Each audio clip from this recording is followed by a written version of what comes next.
Resistance. Please give a warm welcome to Mr. Bob Blackman.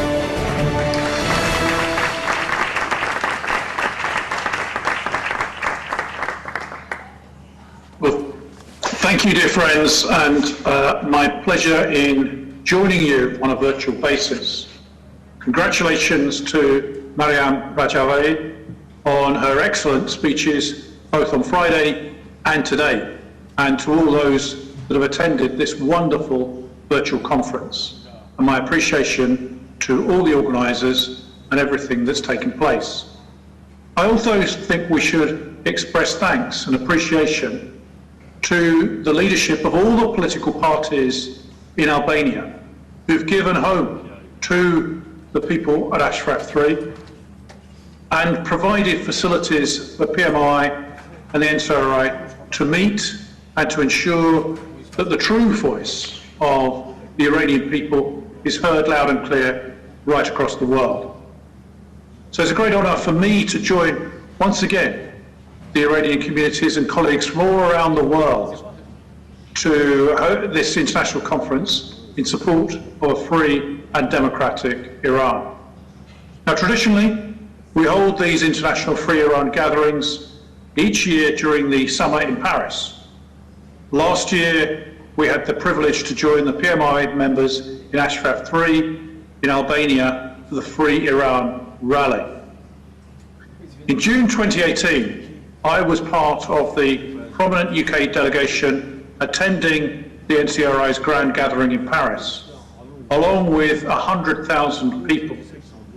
We know the regime tried to bomb that gathering using an Iranian diplomat who was arrested for providing the would-be terrorists with explosives and is now awaiting prosecution in Belgium. So while the regime is unable to stop the NCRI's message of hope and democratic change from spreading in the Iranian society, in particular amongst the youth, it tried to kill the messenger, the NCRI and Madame Rajari. I'm one of the plaintiffs in the trial against the arrested regime diplomat in Belgium. So I'm encouraged to hear that finally, after a 2-year investigation, the first closed-door court hearing will start soon. Now, this is a significant step to bringing the regime to justice for its terrorism in an independent court, and Madame Rajari said in her speech at an international online conference last month, the beginning of this trial is a major setback for the regime and its extensive 2-year conspiracies and efforts to save its arrested diplomat in Belgium. There's no doubt that the Iranian regime would want to escape justice, but I want to declare, as one of the plaintiffs in this trial, we will not allow this to happen. We have a handful of evidence to show this regime's heavy involvement in terrorist activities on European soil, and by providing the court with all this evidence, we'll ensure that the so-called diplomat will be held accountable for the malicious crime he was planning to commit at the order of his boss, Javad Zarif, as well as Khamenei himself.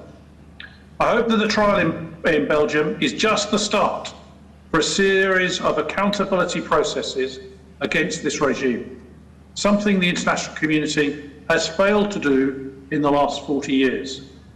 It is also of great importance because it should and will be a turning point in the foreign policy adopted by European governments vis-à-vis the Iranian regime so far.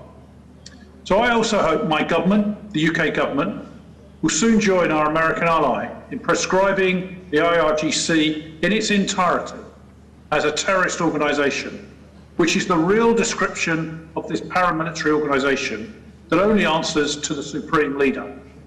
In addition, I hope to see Iranian embassies shut down in all European capitals and the diplomats returned to Iran before all in London.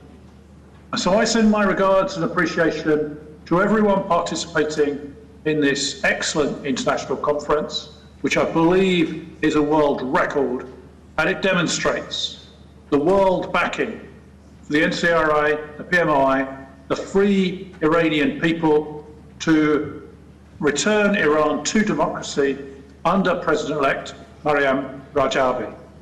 So I end my contribution by contributing in the same way as we always should.